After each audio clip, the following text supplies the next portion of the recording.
you keep coming back. I love coming down here. I will tell you that we were talking last night as a group about the whys, why we do these kind of things. It's the most recharging thing that I do. I love my job. I love going to work. It's not but just to be able to take a step back and watch young people do amazing things. I mean, I remember several years ago I was down in my I walked into a hospital room, and my son and my daughter, they were in there, praying for the sick and afflicted. And I honestly I never would have dreamed they would do that. And I wasn't in there leading that. I wasn't in there saying, hey, y'all need to do this. I walked into a room and saw that. We're good. We're good. Comfortable. I'm good. So I wear this. If you want to, I normally wear them for audio quality, get into the conversation. Am I supposed to wear them? You're not obligated to. It's not mandatory. You tell me what to do. Put them on. All right. It helps me engage in conversation. Okay. It looks cool also. It looks podcasty.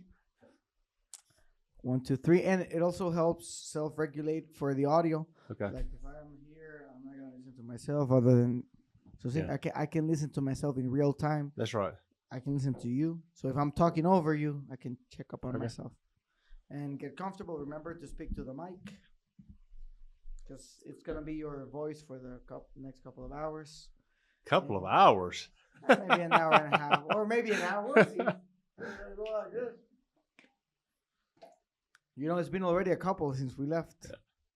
But no, we have to be there at 8:30. Before 8:30, we'll make it. All right.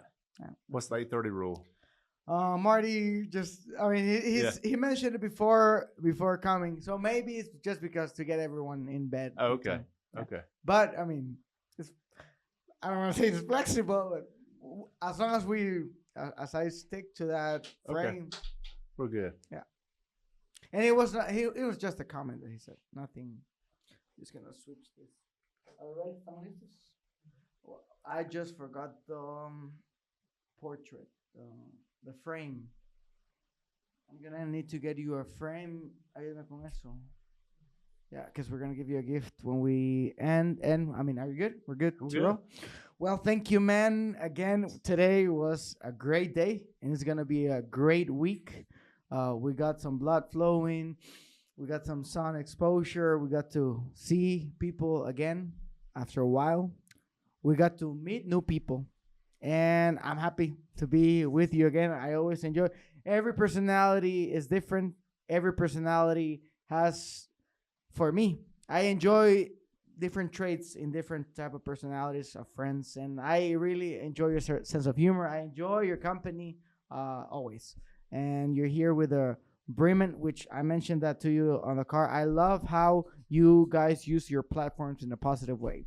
Because there is no class, there's no optative that you can enroll in at high school that's going to give you the lesson, the value of education life-wise, because that's going to come with them wherever they go as a mission trip and what they get to live here, right? Living in community, living for others other than your own self, right? And you're a big part of that, and you're just a great guy to be around. How has this week and this experience in general been for you, man? So far, it's been a great week. We spent the day, I forget the name of the community, right outside of Australia, building a house today. I love coming. I've been coming here for quite some time now, and helping lead groups.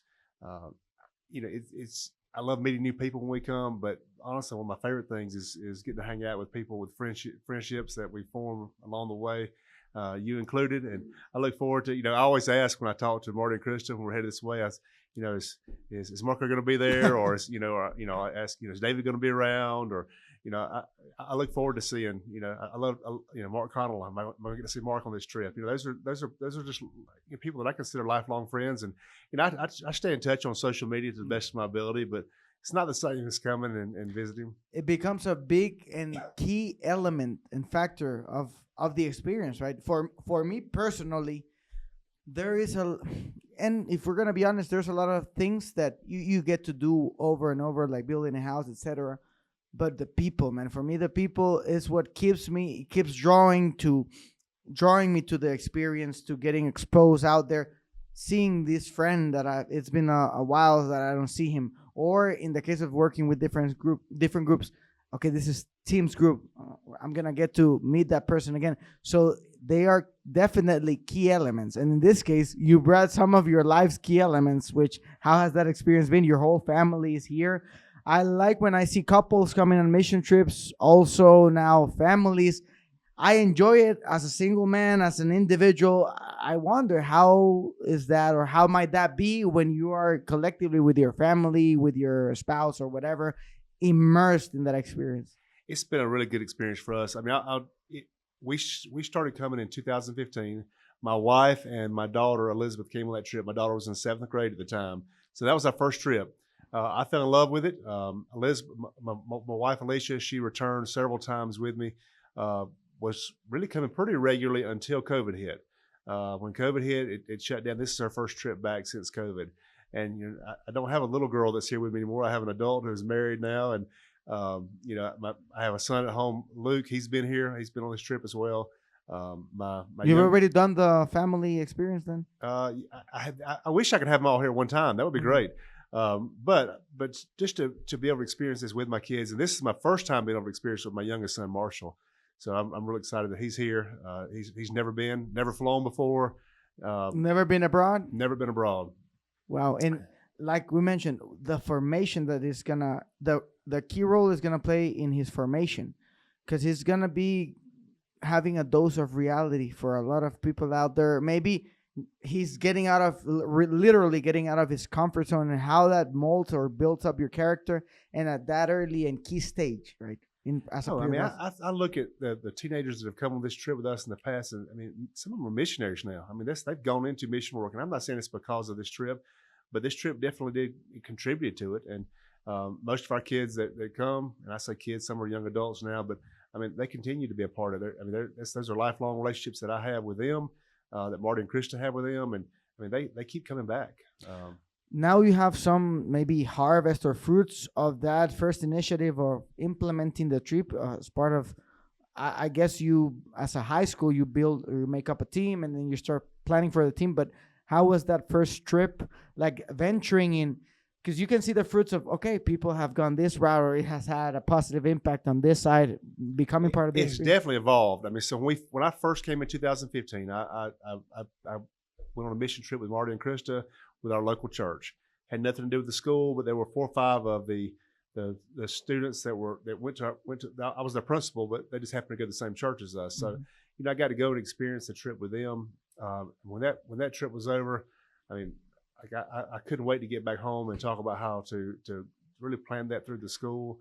We ran it directly through the school for several years, and really up until right before COVID. And I mean, we were bringing, it started out as a spring break trip in April, first week of April, and we had so many students wanting to go, and some couldn't go spring break, and some wanted to come twice a year. I mean, we had kids that were doing both trips. So we started a spring break trip, and we do a summer. Excuse me. We do I had allergies. We do a summer trip as well. So we're kind of back into that rhythm. I mean, this year that didn't happen. We were sitting on. We were about to. All right, so we can hold off on that one. So it has evolved. So it started out. It was run through the school. We had chaperones, but it was primarily students that were coming down there. And as a principal, that was just amazing. I mean, I got to know kids and see them, minister in a whole. I mean, just to experience life in a total different way than you do at school every day. You got to see some kids step out of their comfort zone and building a house, or I mean, just spending time with people they don't know. I mean, it's really it's a very, very special time. But now since then, after COVID, or during COVID, when the trips opened back up, we had to make parents come with them, because if they got down here and they tested positive, then they had to stay. Yep. In quarantine. So, and imagine living at we had places for them to stay. It wasn't like they were going to be in a bad situation, but we couldn't hold the whole group back on a quarantine. So we it never impacted any of us, but we opened the trip up, and not only opened it, we required parents to come with students on those trips. We don't run it technically through the school anymore. I mean, it's kind of become a tradition though, so we don't really have to. Our students and our community, they're so supportive of this. we're gonna build 3 houses this week. Mm-hmm. Well, I mean that's because there are people back home that Yes. have paid for these 3 houses. Yep. We don't, there's not people on this team that had the money to go do all that. We raise money for that, Mm-hmm. and our community has gathered behind us. Is that fulfilling for you seeing the backup? Because I assume you come your first time and then you come, okay, people need to see this, right? But then when you start an initiative or you want to promote something, nothing's guaranteed. Kickstarting inertia sometimes slips out of your hands. It scares me to death. Yes. So I worry every time about the money.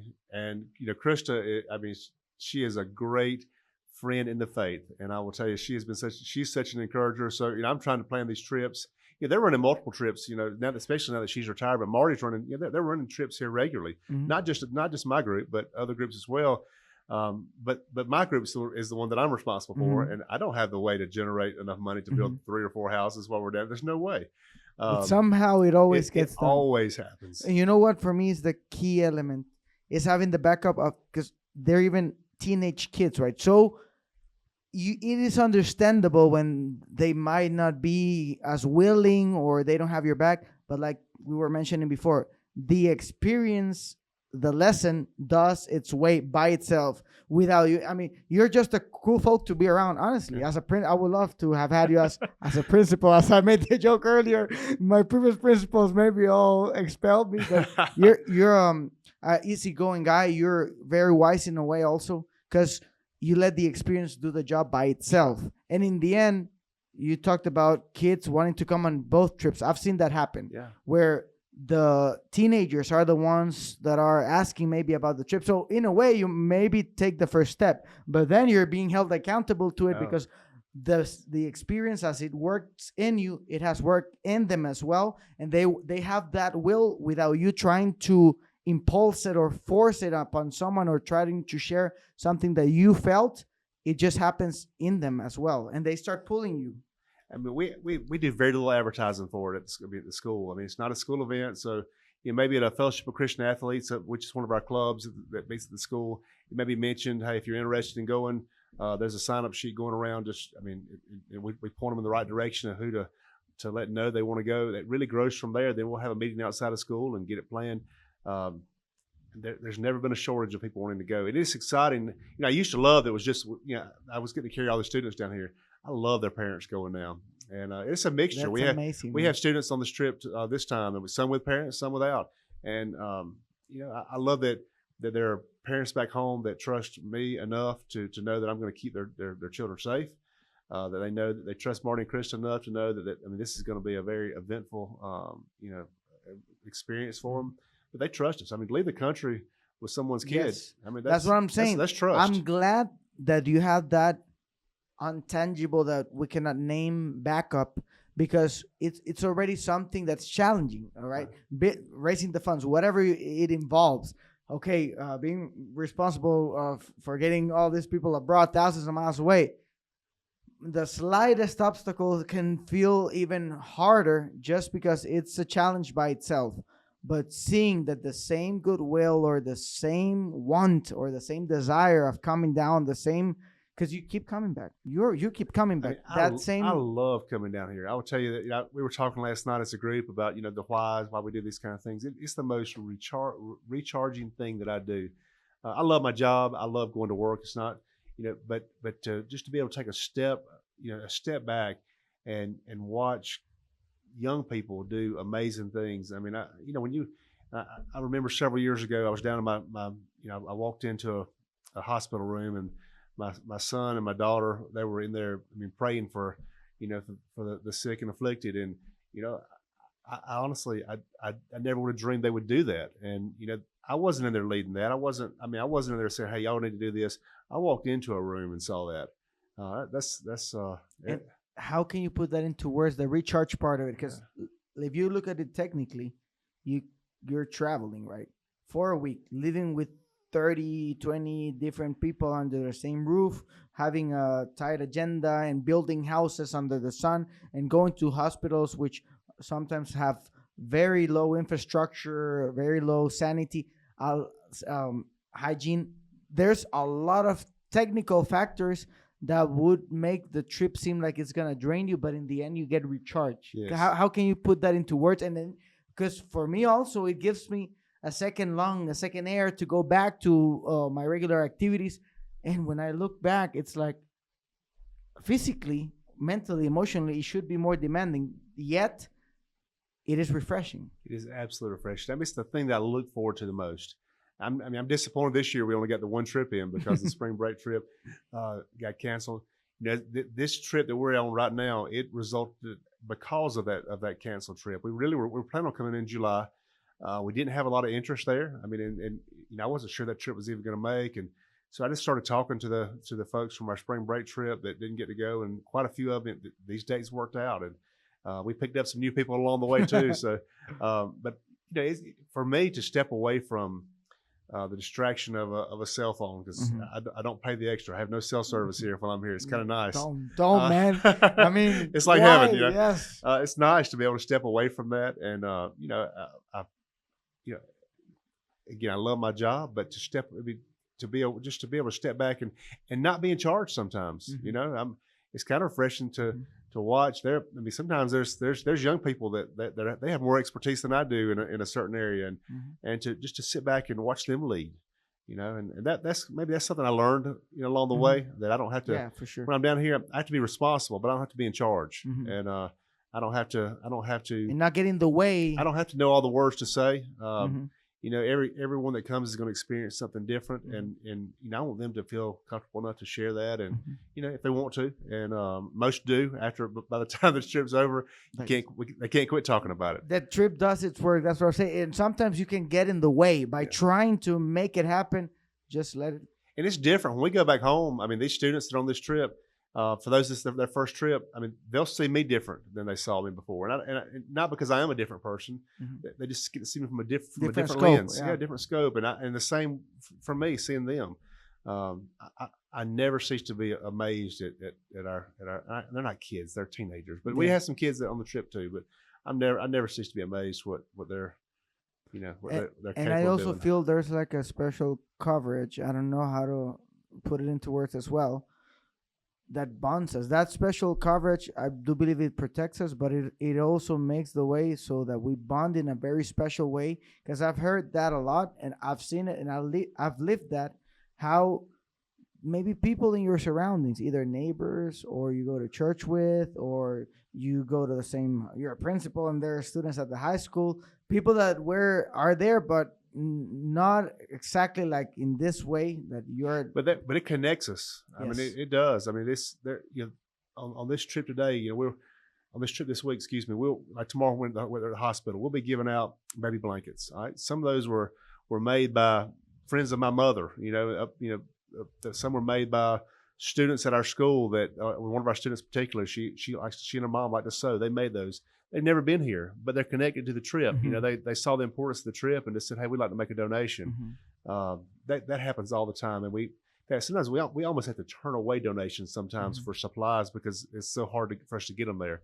You know, to pack that many. We brought, I think, 9 times 50, 450, you know, pounds of supplies that we brought with us on this trip that were just donated. We didn't have to. I mean, we weren't out begging and asking. We put something on social media. Say, hey guys, we're looking for some onesies to give out in the hospital. I mean, 2 days later, we have more than we can deal with. It takes care of itself. It does. And there's a lot of people, resources, effort. There's a lot of faces that we don't get to see behind the trip, behind what goes on. But it's a distributed effort. A lot of people put into it. But how's that for you in the case of being responsible or coordinating that? Well, with the uncertainty. I try to do a good job of posting on social media the work that we do. Not to brag on what we're doing. I mean, this is an opportunity for us to serve. I mean, we're serving our Lord by serving other people. So, you know, I make a point to say that to the students. This doesn't make God happy with us. I mean, you know, God loves us because we're His children. But we can. You know, I put it on social media again, not to brag, but to show people who are making these donations. I want them to know that we're using the resources. That's a tough situation. I know what you mean, because honestly, within yourself, you would prefer not to post about it because it's a cringy feeling. Yeah. But the thing is, you need the reality is you need resources so that those works are being done and to meet a need, like you said, not a personal need, but because regardless of how you might feel after or not, there is someone that did or did not have a plate of food or That's a right. shelter where to sleep because of a mission trip that happened, something that could be fading in a week, but for them might be something that was very important at the moment, and you need resources for that. That's right. And sometimes that leverage about it's I like this analogy. It's easier for 100 people to carry 1% of the load than for 2 people to carry 50% of it, right? So the more you collaborate, there are hundreds of people involved in donating for our trip. I mean, we don't have these great money resources that are provided for us. I mean, every time we have a trip, there's fundraising that goes on, there's collecting of items, and we never run short. We always have plenty. Our community, and it's not even just our community; it's connections to people on our team. I mean, there's people. I remember a couple of years ago, I had a student that I taught over 20 years ago that contacted me on social media, and they had done a toy drive. As one of her young child, a friend of hers that passed away, and they had done a toy drive, so they had lots of toys, and they said, "Hey, can we make a donation?" And so they shipped all these toys that we were able to give out to people here. I mean, that's a connection that I made 25 years ago, and that this is a person I haven't talked to in 25 years, but by putting it on social media, they say, "Hey, they're doing good. We want to come alongside them, and I may not be able to go, but I can help them go." Yeah, and I mean they are part of it. They might not be physically here. It also, for me, it makes me appreciate the position I'm at to be, because it's nice, like just to be in the midst of it. But like you said, there's a lot of parties or a lot of parts that play into it. A lot of people that sow their little grain, right? The little grain, and that you get to be part of. It's like a soccer team. I mean, there's a lot of structure, precedents, scouters behind it. But in the end, there's 11 players in the field. So appreciating being in the field. I know a lot of people raise funds to pay for their trip, but being appreciative, even if like you get homesick or you get a little bit drained emotionally, just appreciate the feeling of being in the field, being the hands that are executing. Because like you said, it's not something that is God's gonna love us more or less if we do it or don't do it. It's just simply work that needs to be done, and we can show the appreciation or the actual acknowledgement of the appreciation we have towards his love for us. Absolutely. But how with the uncertainty part? How is that, man? Like managing that uncertainty. Let's say I struggle with that. I'm just gonna be honest with you. That is a struggle. Who wouldn't, man? It is a struggle every trip, and Krista Smith and Marty Smith. I mean, they're phenomenal, and every time Krista, when she watches this, she's gonna laugh because there's been so many times that I said, "Krista, how in the world are we gonna come up with this kind of money?" And she said, "God always provides," and he has. I mean, sometimes there'll be someone come along and make a big donation, but most of the time it's just we put it out there, and they people send checks. So people, they've seen us be faithful with what they provided us, and we want them to know we're being faithful with it, and we're using it. We're using it wisely. We're using it for the intention. What it was the intention it was given for. And Marty and Krista are so transparent with their ministry. People know where the money's spent, and I love that. They do a yearly. And their heart's in the right place. Oh, their heart's in the right place. I mean, we had a big gathering a few months ago, a fundraiser that they did, and more than a fundraiser, I mean, it was a time to bring different. I mean, my group, but then there were people from other groups that they carried as well, and then there's some of us that we just invited friends of ours and it did a nice dinner, and it was just to hear about the work that their ministry is doing, and it's. I think I've rambled a little bit there. No, sorry. This is a free space to ramble, to joke, to whatever, man. How was that? How has this shaped you in a way that even though there's uncertainty, even though there might be anxiety, whatever, on day one, because you're leaving on next Saturday, you're leaving on the Friday. You're leaving on Friday, right? And then Saturday or next Monday, let's give Saturday and Sunday to anchor and rest. On Monday, that hassle starts again, right? What was the impact that this experience caused on Tim Huff so that he chooses voluntarily year after year, okay, it's worth it. I'm gonna go and keep doing this. So and what keeps you coming back? I'm a water bucket, so I'm gonna do my best not to tear up talking. But I'll say the first trip I came down here back in 2015, I could not talk about it afterwards. I mean, I remember the church. There was a group of us. They put a panel of us up on stage just to tell the church. That church had been a part of this ministry long before I started going there. So I was kind of the new kid on the block as far as that went. But I was invited to be a part of that panel, and like I could barely hold it together. I mean, I didn't want the trip to end. I mean, I remember when we got back to the States, and I invited the whole team over. I did my best to cook I looked up recipes, did my best to cook a Honduran meal. But it was really just to keep us together because that trip just meant so much. At that point, I didn't know if I'd ever get to go again. But so it was. I mean, I remember them going to the airport with us, and we're all crying, because we don't want to separate. Okay, I don't go through that now because I know I'm coming back. Exactly. I mean, I know I am, and I know that I'm going to stay connected with the families that we do ministry with here. I'm sad every time we go home. But honestly, you ask what am I going to be doing when I get back? A week from now, we'll already be setting dates for the next trip. I mean, it's nice that it's now part of your life, and that gives you the sensation. It's not a goodbye. It's a see you later. It is. Which in the first trip, you don't know if it's a goodbye. It's the first time you live something like this, and it's fading away. I mean, you live something magical. It's slipping through your grasp. And I remember it was one of the most radical things that ever happened to me on that first trip. I mean, I will tell you. Now, since then, I think I see Honduras different than I did then. We came and we went out. We went with Torch and did some house builds.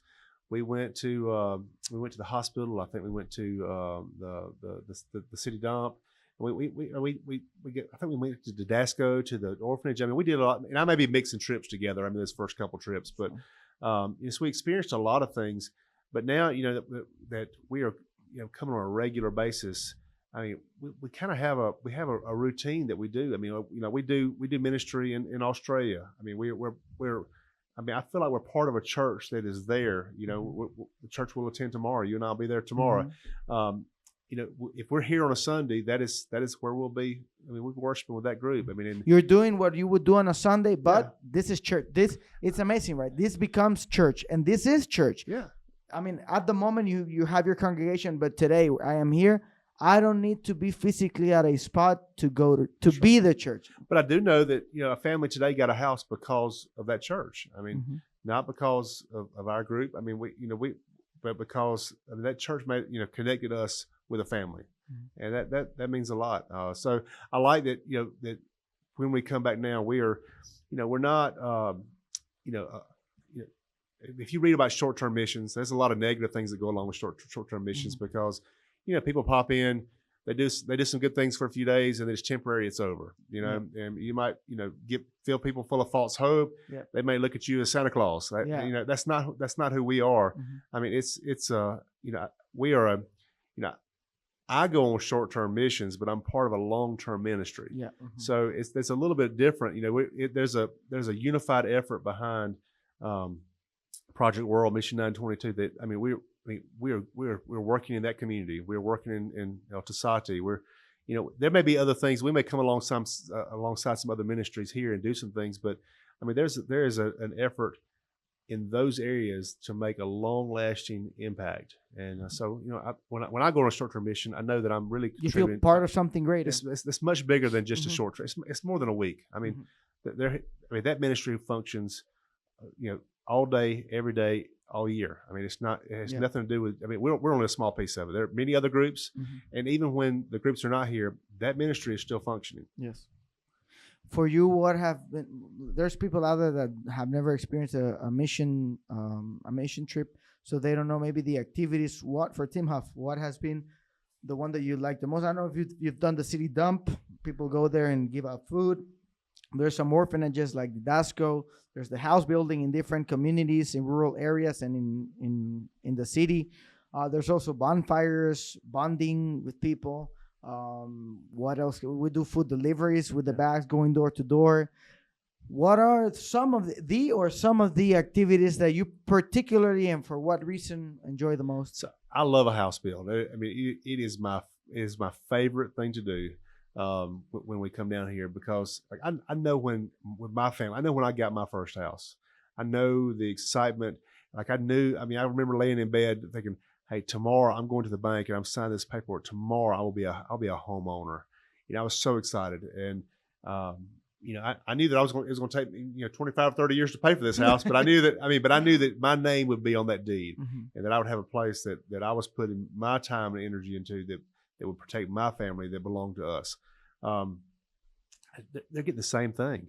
They're getting, there has to be that level of excitement to go from, and in every home we build, it's for a different situation. They may be doubled up in a home. They may or may not be homeless. I don't know. They may be renting. But when someone gets a house that belongs to them, the money that frees up for them to be able to put money back into their family. We pray with them. We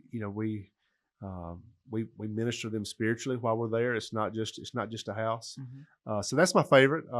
I do like going to the hospital, and I was really uncomfortable when I first came to Honduras.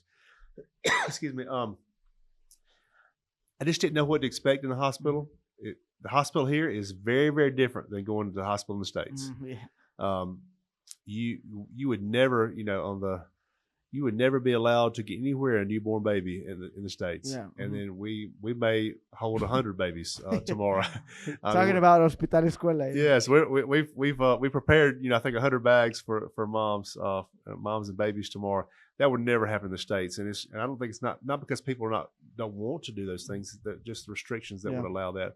And here there's so much need sometimes that whatever, because maybe that kid's not gonna have diapers. So whatever help is, and talking about the public hospital, there's some bougie hospitals around here. But talking about the public system, they see it as an opportunity for the baby to get something. It was for me when I first came, and I think God has just worked on me since then. It's become one of my favorite things to do.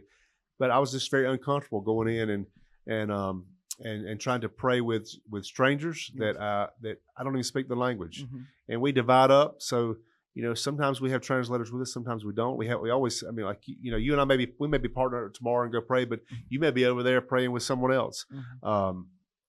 It doesn't matter. That's really what God showed me. It doesn't really matter. Because you get to feel, am I being strange or weird to this? I understand. There's not a person that'll be at that hospital tomorrow that doesn't have a need. And we will not meet any resistance to prayer. That I love. When they're there because they have a need, and whatever medical need it is, and to be able to go in and just offer some words of encouragement and pray for those people. We take gifts. There's kids that in that hospital that may be there for long-term injuries, and when you're stuck in a bed for a month or two because of a motorcycle wreck or something. For another teenager to come in there and hang out with you for a little while and just chat. It's a small win for them. Yeah, it is. And I think that's time well spent. Yes, and that's. And the last thing, I love Tegucigalpa. Okay, so we'll go out there. That is it's so different from the city. It is a so much slower pace of life. It feels like home out there. In the States, we call it living in the country. When you live on a dirt road, you live out in the country. So when I explain when I explain the city and I explain Tegucigalpa to those students who are going, I'll say, the city is a lot like where we live. It's busy, life's going fast. Out in the country, things slow down a little bit. And, what I've watched since 2015. I went out there on 2015. We rode out there one day and came back. We didn't stay overnight. There was no mission home there. We just rode out there. I have watched that community really rally behind Mission 922. That Mission 922 is part of that community now. It becomes a key, an essential part of the community. And it wasn't. 5 or 6 years ago, there were. We were having activities out there, but when we do a bonfire later this week, there'll be possibly a couple hundred people there. That didn't just happen overnight. It's happened because Marty and Krista with groups like ours, a little bit of time just building the trust of the community, let them know that there's no agenda other than we want to love on you. We want to show you the love of God. We want to tell you about God. but we're not. No one's there to make anyone feel uncomfortable. I mean, it's a. It is just it is now ingrained. It is part of the community.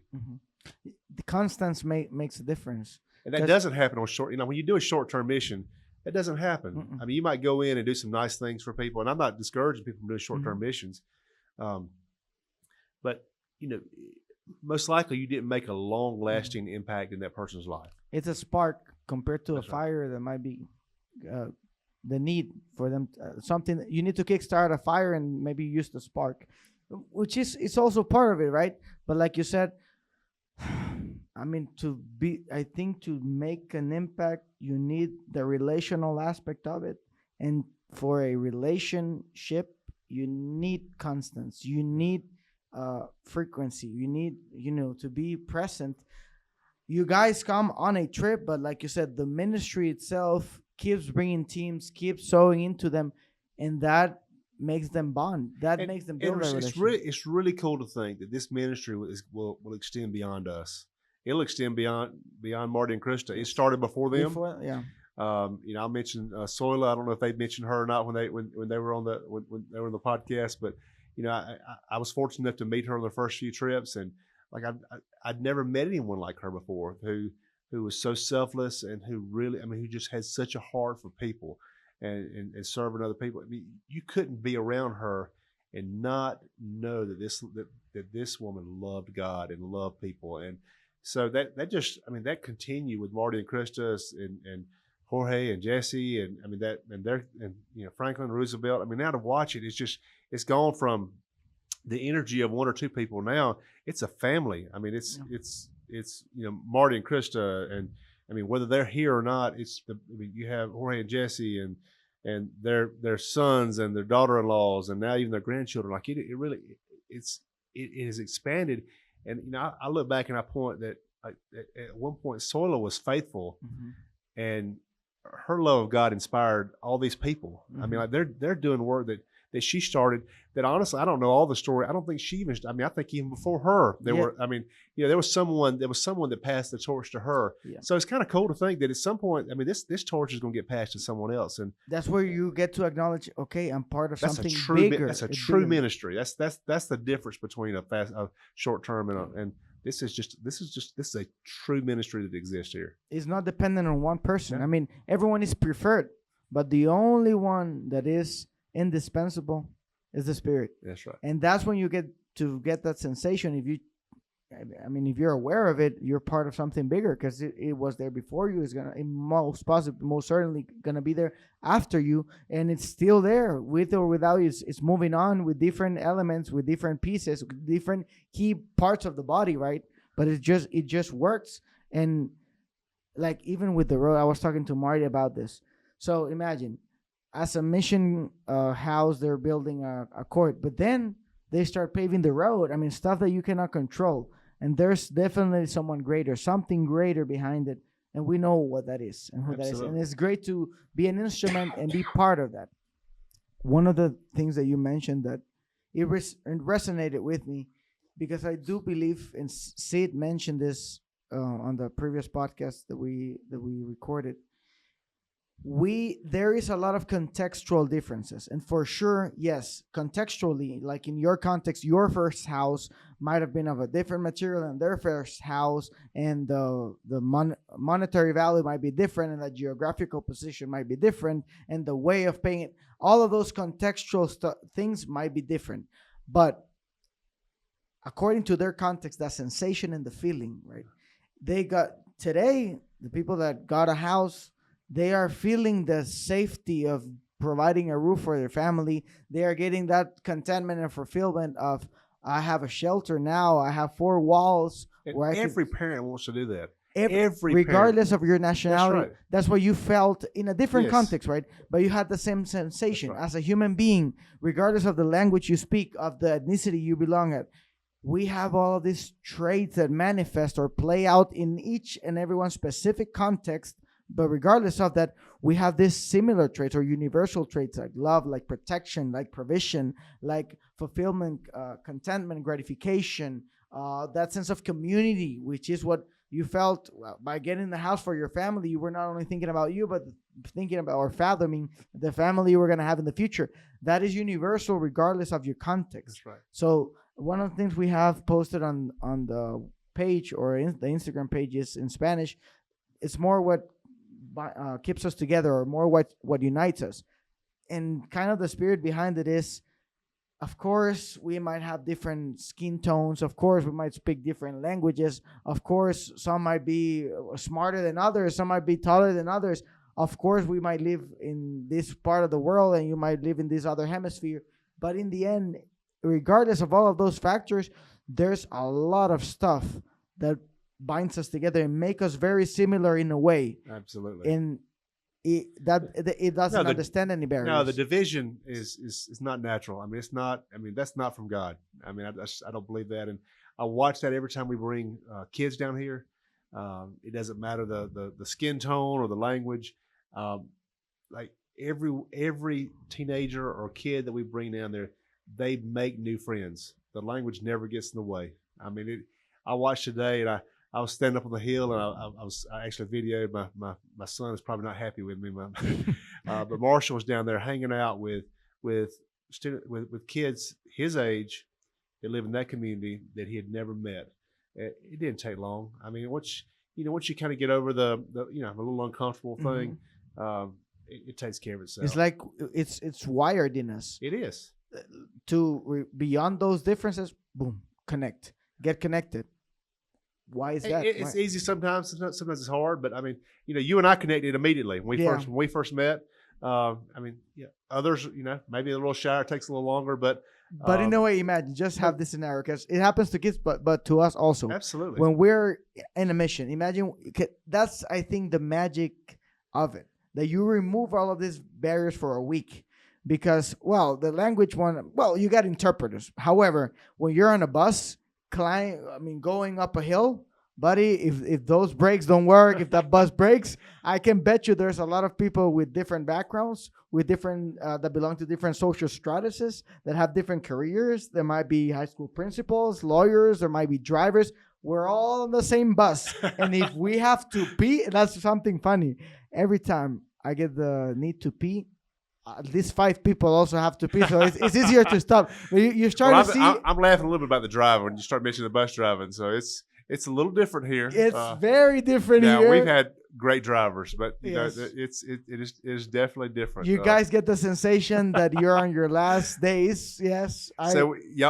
I think that in Honduras, you honk the horn to tell them you're coming around and give us signals. For everything, man. Everything. Get out of the way or good morning. In the States, if you honk the horn at someone, you're mad at them. Yeah. That's the only use. That's something we should regulate a little bit here, folks. If you're listening to this and living in Honduras, use your honk responsibly. It's just noise in the environment. But what I'm saying is, for that moment, when we're going down the hill, let's say, man, if that bus goes down, regardless of how much money you have in the bank, what the skin tone you have, we're all the same. You all need to pee at the end of the day. I mean, we remove all of those barriers for a day, and we're all together, united for one purpose and one mission. Today, it was a house bill. Tomorrow might be the hospital. But we are all commuting together. We're all eating together. We're all sleeping under the same roof. So you remove all of those barriers, and it's amazing how people get to love each other and how they get to bond when you, for a while, in a magical experience, can remove all of the. It happens on our trips. I mean, we have,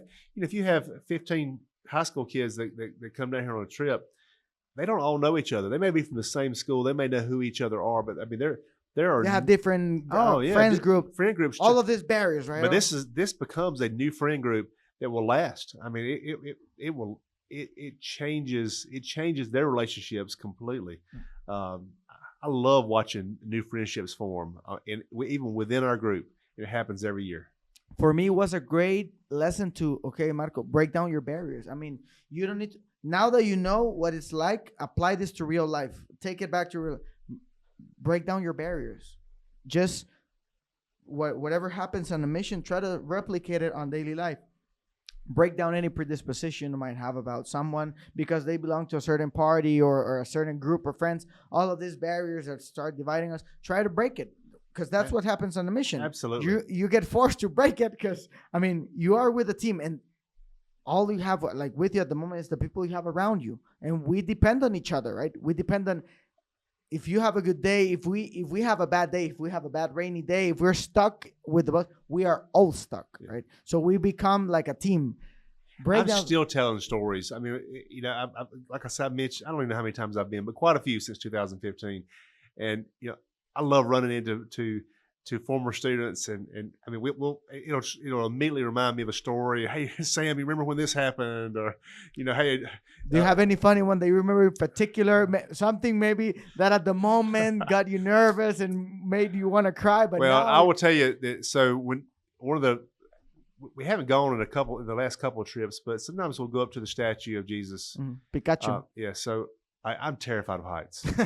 I'm absolutely terrified of heights, and they get great. I mean, fun. Like I really just want to stay on the bus. I don't. I mean, it's not my. When you listen to my favorite things to do, that's part of my least favorite things to do. Now I love it. It's beautiful.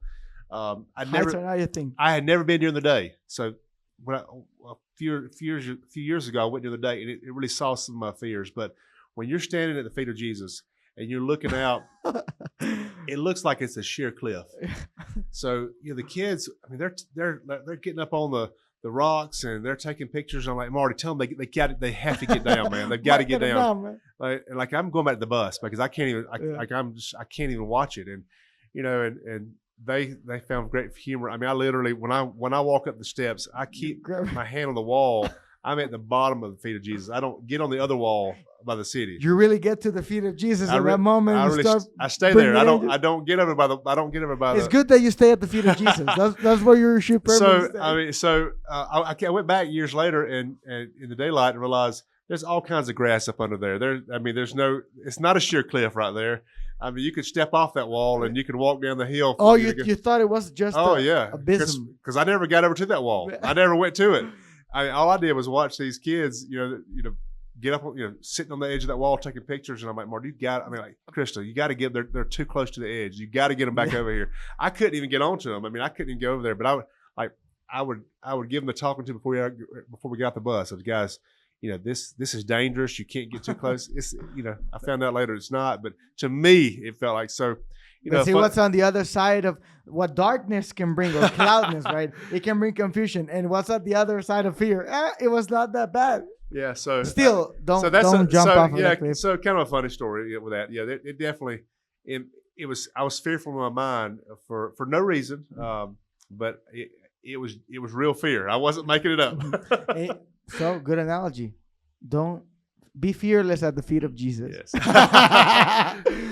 And about the culture, what has been one thing about the Honduran culture? Maybe the food. I mean, a plate that you have had. Oh, man, that's the plate that you made. That you said you were looking at some recipes. I don't know if you know what that was. One that sticks in your mind, or that you really enjoyed, or something regarding the Honduran culture. I would like to. I tried to cook an authentic meal. Do you know Giovanni?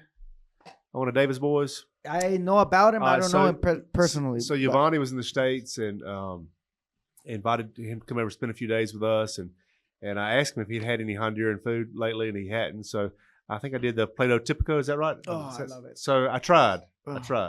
I mean, I bought my tortilla press. I mean, I'd watched Jesse make tortillas over and over, and they make it look so easy, right? I failed every single time. And so they flip it and they grab it. But I had the tools, so Giovanni fixed his own tortillas. So we did have them. I still have the press. I still have no idea how to use those.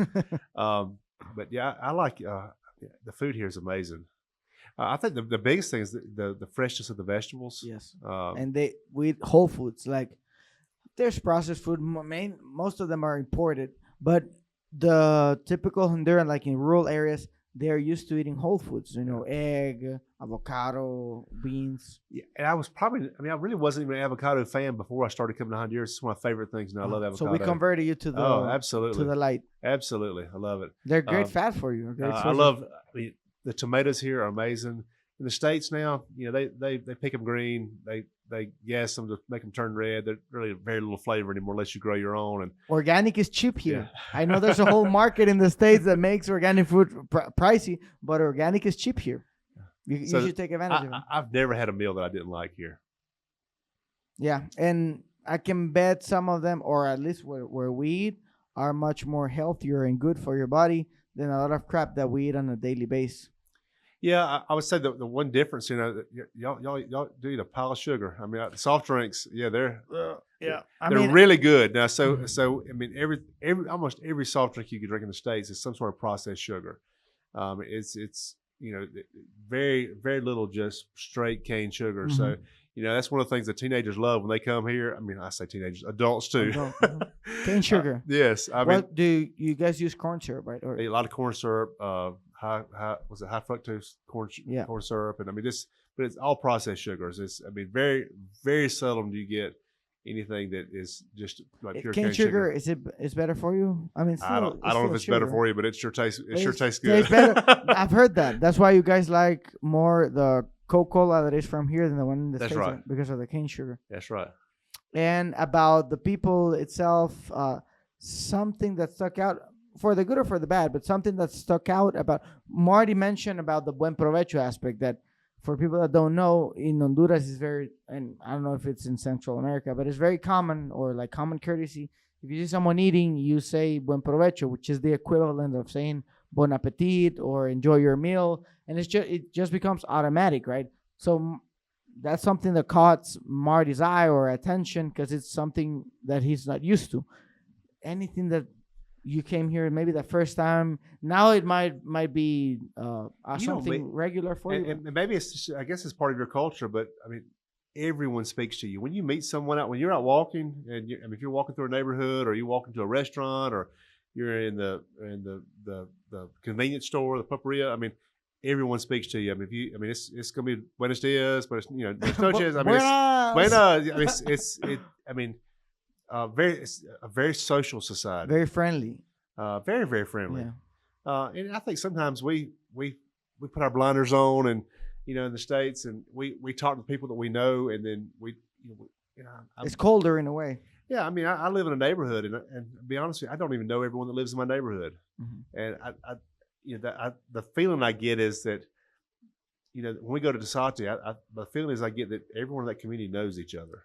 That's one of the remarked things people we call it pueblos, towns, which is living in the country or in rural areas. They are very warm, because even in the city, and of course, I think culturally, Hondurans can be more of a warmth or friendly culture. But honestly, in the city, that can get to happen in a certain segment of the city where people is just in their own thing. But in towns, people like differentiate the lifestyle in towns than in the city. The way of people, how they conduct themselves in the city in comparison to towns, and that's one of the remarked traits.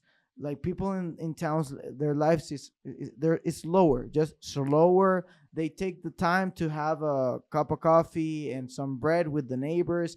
Everyone knows themselves in that community. That could be a good thing or a bad thing, but talking about the good side of it, I mean, they build life. They make life together, and they build a community, and it is nice in a way. Sometimes it's good to have, right, your privacy, but it's nice in a way to be seen.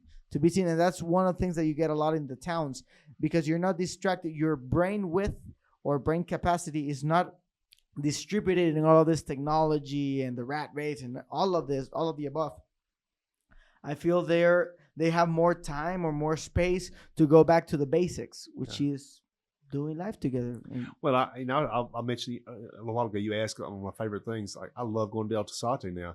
When we first started going, there really wasn't much for us to do there. Now, we didn't know. I mean, like, they didn't really know the community. There was this idea of what it was going to become, and now, like, it's when we go there. I mean, to be able to go into those areas that be the feeding centers, we get to help with those. We get to go into the schools. Those are, I mean, long-term relationships that we've formed over time, and not just my group, but other groups, and Marty and Krista and Jesse and and Kayla and Suni and all. I mean, everybody out there that they're ministering to those people. So that has become one of my favorite things to do now. We go door to door. I mean, it keeps you coming back. Also, yeah, we go door to door, and those community members now, they expect us to come door to door, and they trust the groups enough to tell you, to share if there's a need, and be able to pray with those community members that I don't think 5 or 6 years ago that probably wouldn't have happened. But Mhm. now there's just that sense of family there, that sense of Yes. trust. Yeah, personally, like honestly, it's one of the things that personally keeps me coming back. And I guess it's the same thing for them, just being seen or just, hey Tim, that there's some expectancy built to your arrival for them and for us. For me, when I get there, oh, I see such, right? I see. Oh, it was really Kayla. cool. I mean, I've saved lots of pictures on my phone, and be able to sit down with they're not kids anymore. They're teenagers now, and to say, and they have to help me, because Yeah. oh, that's that kid, that's that one, pictures when they were Oh, kids. that's amazing. Well, So it's kinda cool. Seeing them in the stage of their Oh, lives, and since they're in a development stage, 10 years later, Nice. completely different people, and see how their lives turned or what they're doing now. It's so much fun. You become like, with the case of Franklin and Roosevelt, it's not the same person, though it sounds like a U.S. president. It's two friends of ours.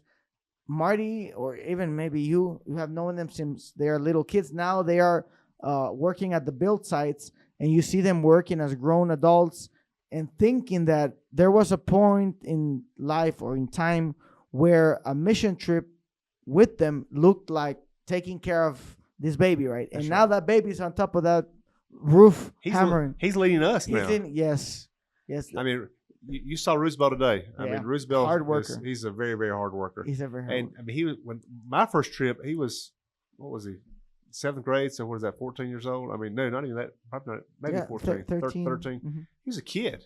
Yep. Barely a teenager. And Franklin was a high school age, kid. I mean, maybe 17, 18 when we started coming.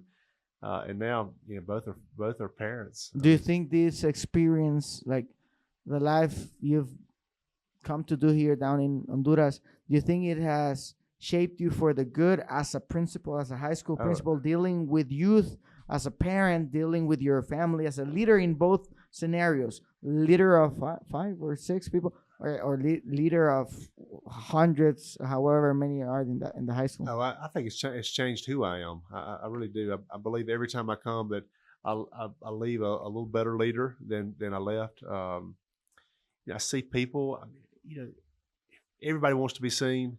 I really do my best to try to slow down enough to know the needs of the students that I serve back at the school.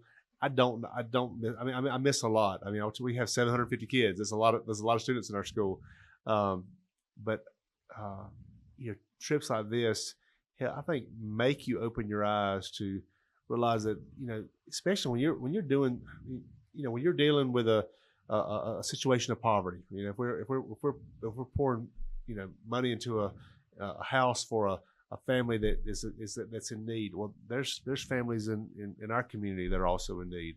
I mean, I think it makes me more sensitive to those needs. I mean, I think I see things more.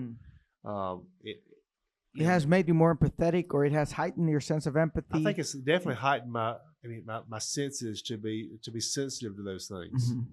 That might have been around you, but since you got to a very extreme or radical end of that spectrum, now I tell parents all the time about when they ask about their kids coming down there, they say I want my kid to know I want them to go, and it'll make them appreciate more of what they have. I don't want anyone to ever feel guilty about what they have, but I do want them to see their neighbors, and I think it makes us all, see each other through different lenses, and there's we've got problems in our own back door, and there's I won't talk about any particulars, but there's been cases that have come up that I don't know that I would have even known about those if there hadn't been a student that had gone on this trip before that said, "Hey, Dr. Huff, did you know so and so was dealing with this, and did you know that their mom and dad are getting divorced, and they some of that just happened because these kids know that they can trust me and they can share some stuff with me that if I was just go to work every day and go home and that kind of principle, and I didn't really know kids. You didn't get to connect with them. Yep. And I try to connect with all of them, but there is no connection like going on a mission trip. There's nothing like it. So it definitely does impact your role as a principal in a very positive way. 100%. Because it's a position of leadership, and you're leading people. And to lead people, you need to have connection. For connection, you need to have trust. And that's one of the things that this encourages. Trust, or it builds up to it, so that people can approach you and share their stuff with you. And in a way, you need some insight to know how to approach each scenario or each case, right? Absolutely. So it's great. Well, Tim, we got to get back to the mission house. I could be here, you know me, man. I ramble. I could talk all night. And there's a lot that comes to my mind that I would like to ask to you about, but I want to comply with schedule, and I also don't want to make it hard on you because I know today was a hard day. However, just ending, maybe asking you, how do you see yourself in the future? What is this going to look like as Tim, as the principal for the teams? What do you expect? We know that only God has the first and final word, but what does the future look like for you right now at this moment in your life? This is a conversation we have regularly at my house. Alicia, as I have the most supportive wife in the world, we have talked about this. I've been offered other jobs to go other places, and like one of the things that has come up in conversation is, but if I went to that job, could I keep doing this? If I move my family, across the state of Georgia, that important to anchor you for life changing decisions. Could I? And I talked to Marty Krista. I said, if I ever move, could I still continue to do ministry with you guys? And the answer is yes, but it'll be different. Mm-hmm. I have no intentions of moving. I love where I'm at, but at the same time, just like you want to provide for your family in the best possible way. And so, when somebody calls and entertains me with some ideas, or whatever, but regardless, I really do believe that now, this will be a part of who I am. I'm a few years from being eligible to retire. I've told Alicia, that I really hope that when I retire, I can do this, more frequently. I do 2 weeks a year. I would love to do more than 2 weeks a year. It's the best 2 weeks of my life. Of my year. I love doing it. But I'd love to do it more. So, I hope that as I age, that I'll be healthy enough to not only continue it, but but to expand it. I really would. I would love to enhance it. And for sure, if you already took it to one environment, which, like you said, for me, it's fertile ground. High school, man. It's a fertile ground, but it makes no sense that this works like it does at our high school. It doesn't. In our community, but our community has rallied behind it, and that didn't just happen overnight. We built this since 2015. Mm-hmm. So, don't really want to start over trying to build that. Mm-hmm. That somewhere else. We have it here. We have it. In Bremen, we have that, and I don't take it for granted. I love where I'm at already because of the job that I have. But this makes it even better because our community just they don't let us do without. They meet the need every single time. Yeah, and I'm sure it's nice because honestly, I know what that stage is like, or what it was like for me. You also, we were all teenagers. Some are still. So it's definitely key, but that's gonna come with you wherever you go, man. The know-how or how you have influence on the environment, I do believe that's with you, regardless of it being retired or whatever. You're gonna be able to bring this positive influence to wherever you go, and maybe kickstart whatever you already did in the next step, or keep building upon it. Let's just trust God about it, and He's gonna put it in your heart. I like to close every episode, if I'm allowed to, with a prayer for my guests. I don't know if absolutely you give me the pleasure. Absolutely. All right. Thank you, Father, for Tim's life. Thank you for the work that you're doing through his hands. Thank you for the wisdom, the position, the heart that you've provided so that he can be a useful and effective tool in your hands, Lord. Thank you for his family. Thank you for his ministry as a principal in that high school. Thank you for everything you grant upon his life, every blessing that you have given him and are about to give.